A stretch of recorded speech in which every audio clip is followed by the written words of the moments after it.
So, good day mga bay. Ayan, Boss P pa rin. Ayan, and welcome kayo sa aking channel, Boss Pukol TV. And by this day, yun, medyo matagal-tagal tayong walang unboxing. So, ayan, mag-unbox tayo ng itong package na to. So, maliit lang siya. Ayan, tingnan natin kung ano ito. Ayan. So, mura lang naman, pero at least ganun talaga. So, ayun, and ayun, tara, buksan natin to. So, yun mga abay, bubuksan na nga natin itong aking maliit na package na dumating. Ayan, no? So, bati muna ako. Ayun na, Team OFW sa Kalam and Ninang Janet Galban Salazar. Hello po sa inyo lahat. And, ayun, also, Tito Mon Sita Madshewet and, ayun, sa lahat ng aking mga bagong kadigit. So, yun, dumarami na kasi sila. At, good, at magandang bagay yun para sa akin. So, to the rescue, ang cutter na walang hawakan. So, ingat mga bata sa paggamit ng cutter na walang hawakan. So, bubuksan natin. Okay, dito tayo sa uwit, magbubukas. Then mahiwa yung nasa loob niya. Okay, ano ito? Siyempre, alam ko na. Pero papakita ko sa inyo. Ito ay tadaan! Ang tawag dito. Wait, buksan natin. Ang tawag dito ay IEM. So, ibig sabihin ay in-ear monitor. So, in-ear monitor siya. So, ayan, tingnan natin, buksan natin. Okay, so bubuksan natin to ngayon. Ito yung tinatawag na in-ear monitor. Ayan. Oh, di ba? Ang ganda niya. Meron siyang, ang ganda ng kanyang packaging. Although wala siyang box, nakalagay lang siya sa plastic. But yung kanyang packaging dito, ang ganda. So, kung titingnan natin, naka-emboss yung kanyang mga logo-logo. Ayan, ganyan pa siya. Ang ganda ng packaging niya. So, ayan. Thumbs up for me. Ayan, ganun. Okay, so bubuksan natin to ngayon. Ang kanyang brand name ay QKZ. So, medyo hindi familiar sa akin to at minsan lang naman din akong makibili ng ginagawa. Tingnan natin. So, ano nasa loob? Ayan. Meron siyang safety latch. Ayan. Pag binuksan natin, simple yung kanyang pero maganda yung kanyang housing.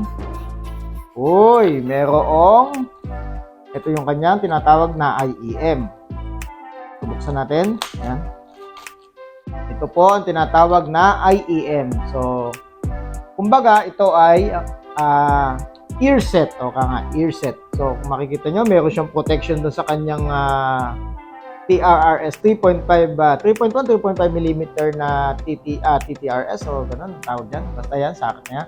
At yung kanyang okay, ito tinatawag na earbuds. Ayan, mayroon pong kasamang earbuds. May kasama din siyang clip. Ayan, may clip. Tapos ito yung mismong ilalagay natin sa tenga. Yung pinaka-speaker niya. Ika nga. Pinaka-ear set niya. Ayun. Okay. And sa loob, may kasama siyang anong tawag dito? Hindi ko alam eh. So, yung pang-hook doon sa tenga. So, mamaya ipapakita ko sa inyo kung paano to inilalagay. Although, may idea na kayo kung paano. But, syempre, gusto kong maipakita. Yun. So, yan mga abay, in-unbox na nga natin at ito na yung kanyang looks. Ayan. Basically, ito ay, kung yung sa karaniwang tawag natin ay headset. Okay. And, ano ang pinagkaiba niya sa karaniwang earpiece o headset? Actually, sa quality, konti lang. Ang kanyang working ay, syempre, para ma-monitor natin yung music or any sound na nanggagaling sa ating mga gadget o sa ating mga equipment. But, ito kasi is designed para yun talagang sa mga kumakanta pinaka-sound lang yung kanyang papasok. Although yung ginagamit ko is earbuds din siya. Okay. Yung appearance niya is maganda para sa akin yung ganito. Okay. Karaniwan makikita natin to na sinusuot ng mga singer sa mga concert. Okay. Bakit? Okay. Yung karaniwang earset o headset na tinatawag, earphone, ganun. Pag isinuot siya ay nakaganyan lang siya. Ayan, nakasapak lang na ganyan sa tenga. Yun, nakasapak ko sa tenga at nakalaylay yung. So, para sa clean appearance ng isang singer, attachment nito sa tenga ay it's something like nakapasok talaga ng todong ganyan. So, ayan, kung makikita ninyo, ayan. So, kung makikita ninyo, nakapasok talaga siya ng todo. Para mas fit na fit siya dun sa shape ng tenga natin. Okay, so nakalagay na. Ayan, nailagay na natin. Meron siyang, kung nagtatanong kayo kung paano nailagay, meron po siyang slit. So, ipapakat lang natin yung kanyang wire doon sa slit and then pwede na natin siyang ilagay.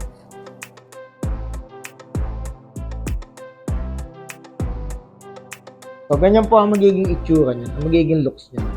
Hindi po ba? Ang ganda. Para pagka humarap tayo sa audience, ito kasi nakapasok sa likod ko eh. Nasa likod o nakapasok sa loob ng damit sa likod. So, ayan. Diba? Kung kumakanta tayo, kung kumakanta ang isang singer, ayan. Kung kumakanta ang isang singer, makikita nyo, malinis yung sa may harapan niya. So, hindi katulad nung meron akong gamit na headset lang, nakikita may nakalaylay, nakaganyan, kami sa sumasabit sa cable ng microphone. So, medyo, nakakailang. Recommended to sa mga singer na kumakanta o live stream or basta merong nag-record siya ng kailangan niyang humarap sa camera o humarap sa tao, kailangan siya nakikita ng tao. So, para sa akin, yung tinatawag lang na appearance o aesthetic lang yung kanyang pinagkaiba dun sa karaniwang headset na pang cellphone na may microphone. Kasi ito talaga, may microphone na rin. Alam niyo naman, ang tao, mahilig sa mga all-in-one. So, nilagyan na rin nila ng microphone. But before, yung talaga mga original na IEM, in-ear monitor na ginagamit ng mga singer, walang ganito.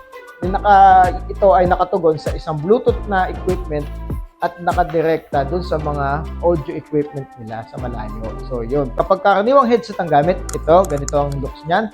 But, kapag ganito ang gamit mo na meron siyang hook sa tenga, sa likod po manggagaling yan. Ayan, pag ganyan. Ngayon, halos wala ako marinig. O, may marinig man ako, konti lang sa labas. Sa labas. Hindi katulad ng karaniwang headset na may marinig ka talaga. So, minsan, pag may tumatawag sa labas ng pintuan, ayun, may kumakatok, madidistract ka talaga. Yan po, nakaganyan sa may likod. Ayan.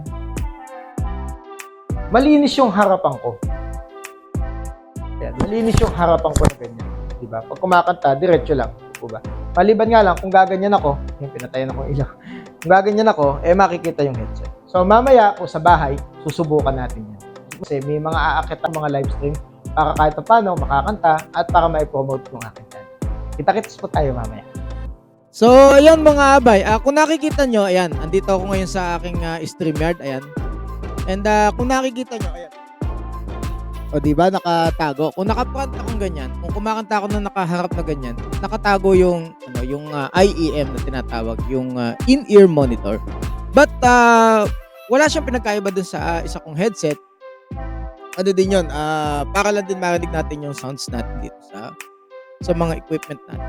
So, ang pinagkaiba lang talaga is yung kapag nakaharap tayong ganyan na kumakanta, hindi nakikita at walang salabat dito. At yung kable niya ay nasa likod. Dito sa likod yung kable niya talaga. So, ayan. Diba? Di po ba? Ayan. So, komportable kung gumagalaw. Ayan. Komportable kung gumagalaw at walang salabat na nakikita. So, yun po ang gamit ng IE. So, ayan po. Lagi nyo po silipin ang aking channel dito po. Ayan. Lalo na itong bukaka, bukas na kantahan. Bawal po ang judgmental. Awang kantahan lang. So, ayan. Sa bukaka, lagi po kayo nasaya. So, yun. Boss po ng Boss Protocol TV. Ayan. Ang hashtag po, ang tanod ng Barangay YT. Ayan. Lagi po pasyalan.